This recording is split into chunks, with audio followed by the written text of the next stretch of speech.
প্রথম কথা হচ্ছে যে এটা যাচাই বাছাই প্রক্রিয়াটা শেষ না হওয়া পর্যন্ত এটা শুরু করা যাচ্ছে না।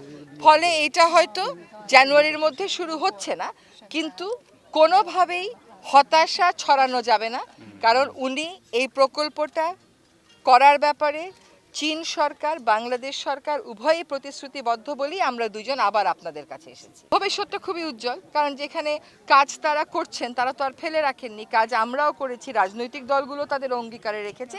কাজে ভবিষ্যৎ, আমি আবারও আপনাদেরকে বলছি, হতাশা ছড়িয়েন না।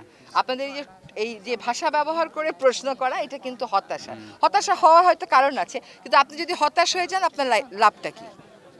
হতাশা ছড়িয়ে হতাশ হয়ে লাভ নেই তো কোনো, বরং আশার একজন রাষ্ট্রদূত এসছেন, আমি এসছি, নিশ্চয়ই এখানে আসার বড় বেশি জায়গা আছে বলেই আমরা এসেছি।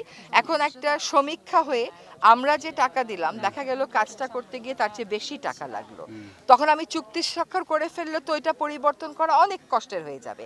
বরং এমন একটা প্রক্রিয়ার ভিতর দিয়ে যাই যে উভয় দেশের জন্য এই বিষয়টা সহনশীল হয় এবং জনগণ ঠিকভাবে